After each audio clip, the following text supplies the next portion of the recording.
तरुणा के साथ पहली रात को क्या हुआ। आज ससुराल में तरुणा की पहली रात थी। शाम से ही पार्लर वाली उसे सजाने के लिए आ गई थी। दिन भर तो रस्मों रिवाज में उसे आराम करने का जरा भी समय नहीं मिला था, लेकिन शाम को उसकी सास ने अपने कमरे में आराम करने के लिए कह दिया था, क्योंकि तरुणा के कमरे की तो आज खास सजावट की जा रही थी। आखिर आज तरुणा और रोहित की सुहागरात जो थी। शाम के 7 बजे तक तरुणा कत्थई रंग के लहंगे में तैयार हो चुकी थी। वह बला की खूबसूरत लग रही थी। उसकी सास ने अपनी आंखों से काजल निकालकर उसके कान के पीछे लगाते हुए कहा, मेरी बहू को किसी की नजर न लग जाए। तभी पीछे से एक महिला ने छेड़ते हुए कहा, और किसी की नजर लगे न लगे, लेकिन रोहित की नजर तो इसे जरूर लगेगी। यह सुनकर तरुणा के गाल शर्म से और भी लाल हो गए। उसकी सास ने उस महिला को डपटते हुए कहा कि मेरी बहू के साथ ऐसा मजाक बिल्कुल भी मत करना। अच्छा, अब तुम सब बाहर जाओ, मेरी बहू को आराम करने दो। औरतें मुंह दबाकर हंसते हुए कहने लगी, हाँ, आज तो बहू को आराम की सख्त जरूरत भी है। एक बार फिर से तरुणा के चेहरे की लाली गहरी हो गई। उसकी सास भी मुस्कुराते हुए कमरे से बाहर निकल गई। थोड़ी देर के बाद रोहित भी माँ के कमरे में आया और तरुणा के पास बैठकर कहने लगा, माँ ने कहा है कि हमें खाना साथ में ही खाना है। रोहित की मौजूदगी मात्र से ही तरुणा शर्म के मारे दोहरी होती जा रही थी। थोड़ी देर के बाद तरुणा की ननद उन दोनों के लिए खाना ले आई। दोनों एक थाली में खाना खाने लगे। शर्म के मारे तरुणा से ठीक से खाना भी नहीं खाया गया। खाना खाने के बाद रोहित कमरे से बाहर चला गया। थोड़ी देर के बाद तरुणा की सास कमरे में आई और तरुणा को उसके सुहागरात के कमरे में ले गई। सुहागरात के कमरे को देखते ही तरुणा के सपनों को जैसे उड़ान सी मिल गई। उसने बिल्कुल ऐसे ही सजे हुए कमरे की कल्पना की थी। हल्के गुलाबी रंग के प्रकाश में उसने देखा कि बिस्तर पर सफेद रंग की चादर के ऊपर लाल गुलाब के फूलों की पंखुड़ियां बिखरी हुई हैं। पूरा कमरा फूलों की खुशबू से महक रहा था। टेबल पर दूध का गिलास, मिठाइयां और फल वगैरह रखे हुए थे। कमरे की सजावट देखते देखते वो कहीं खो गई थी। उसे पता ही नहीं चला कि उसकी सास कब कमरे से जा चुकी थी। वह नरम मुलायम गद्दे पर बैठकर रोहित के आने का इंतजार करते हुए प्रेम के सागर में डूबने की कल्पना करने लगी। रोहित को कमरे में आने में ज्यादा समय नहीं लगा। तरुणा की सास ने जल्दी ही अपने बेटे को कमरे में भेज दिया था। रोहित ने आते ही कमरे का दरवाजा भीतर से बंद कर दिया। इधर तरुणा के दिल की धड़कनें तेज होती जा रही थी। आते ही रोहित उसके बगल में बैठ गया। उसने उसकी हथेली को अपनी हथेलियों में थाम कर कहा, तुम बहुत खूबसूरत हो। तरुणा उसकी बाहों में सिमटने को आतुर हो उठी।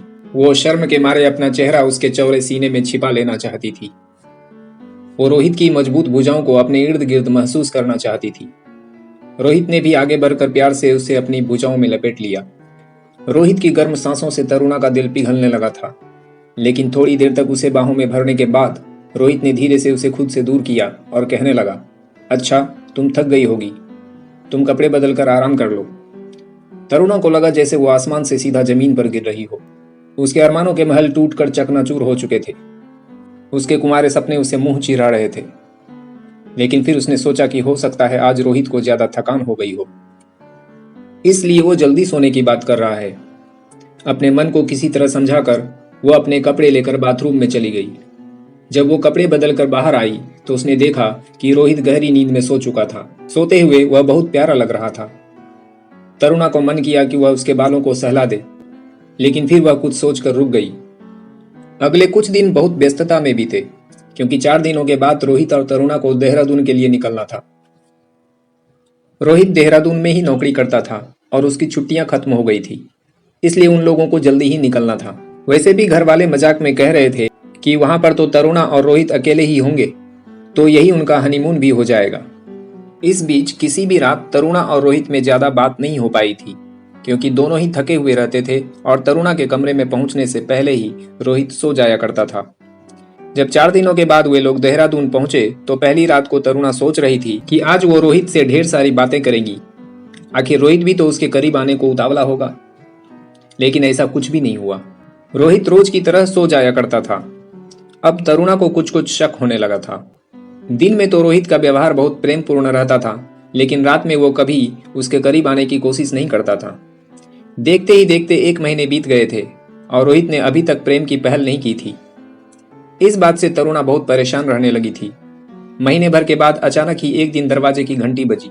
तरुणा ने दरवाजा खोला तो सामने अविनाश खड़ा था। अविनाश कोई और नहीं बल्कि रोहित का ममेरा भाई था। उसे देखकर वह बहुत खुश हुई। अविनाश ने कहा, भाभी, मैं यही कॉलेज में एडमिशन ले रहा हूँ जब तक हॉस्टल में रहने का इंतजाम नहीं होता मैं आप लोगों को ही तकलीफ दे रहा हूँ। यह सुनकर तरुणा हंसते हुए बोली, इसमें तकलीफ कैसी, आपका ही घर है। रोहित भी शाम को घर आया तो अविनाश को देखकर बहुत खुश हुआ। अविनाश को आए हुए 2 दिन हो चुके थे। अपने मजाकिया बातों से उसने जल्दी ही घर का माहौल खुशनुमा बना दिया था। रोहित भी उसके साथ खुश रहता था और तरुणा को भी अविनाश से बात करना अच्छा लगता था।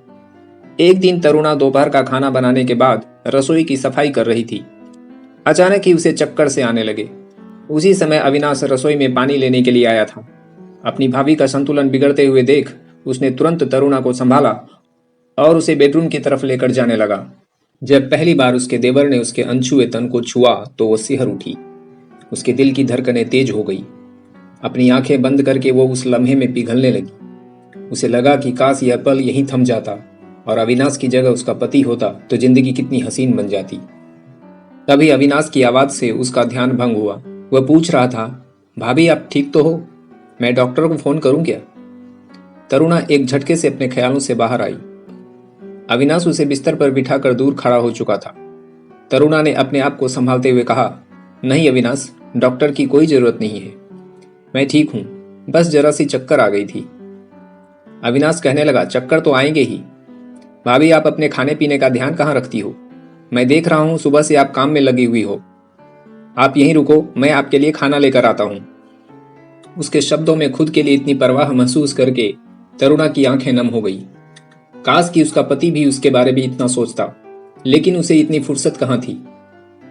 ऊपर से शादी की पहली रात से ही वह उससे इतना दूर दूर रहता था कि उसे उसकी बेरुखी की वजह समझ में ही नहीं आती थी।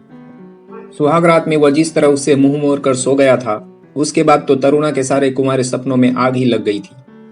शर्म और लिहाज के कारण वह आज तक उससे कुछ पूछ भी नहीं पाई थी, लेकिन उसकी हसरतें दिन पर दिन उसे पागल बनाती जा रही थी। वह शादीशुदा होते हुए भी कुंवारी लड़की की तरह जिंदगी गुजार रही थी और यह उसके लिए असहनीय होता जा रहा था। अभी वह अपने पति के बारे में सोच ही रही थी कि तभी अविनाश कमरे में खाना लेकर आया और बड़े ही प्यार से मनुहार करके उसे खाना खाने के लिए कहने लगा। उसका प्यार देखकर तरुणा की आंखें नम हो गई थी। खाना खाते हुए उसकी आंखों में नमी देखकर अविनाश पूछने लगा, भाभी आप रो क्यों रही हो? लगता है आपकी तबीयत सच में बहुत खराब है। मैं अभी डॉक्टर को फोन करके बुला लेता हूँ। तरुणा ने उसे रोकते हुए कहा, नहीं अविनाश, मेरी तबीयत खराब नहीं है। मैं तो बस यह सोच रही हूं कि तुम मेरा कितना ध्यान रख रहे हो। फिर वह मन ही मन सोचने लगी कि काश तुम मुझे प्रेम के उस एहसास में डुबो देते जो मेरे पति मुझे नहीं दे पा रहे हैं। तरुणा पति के प्रेम के अभाव में अविनाश की ओर आकर्षित होने लगी थी। आगे क्या हुआ? क्या तरुणा के कदम गलत रास्ते की ओर मुड़ गए? आखिर रोहित की बेरुखी की वजह क्या थी? ये जानने के लिए कहानी का अगला भाग जरूर पढ़िए। दोस्तों, इस कहानी के अगले भाग के लिंक के लिए मुझे कमेंट करें। मैं आपको इस कहानी के अगले भाग का लिंक आपके कमेंट के जवाब में जरूर दूंगा।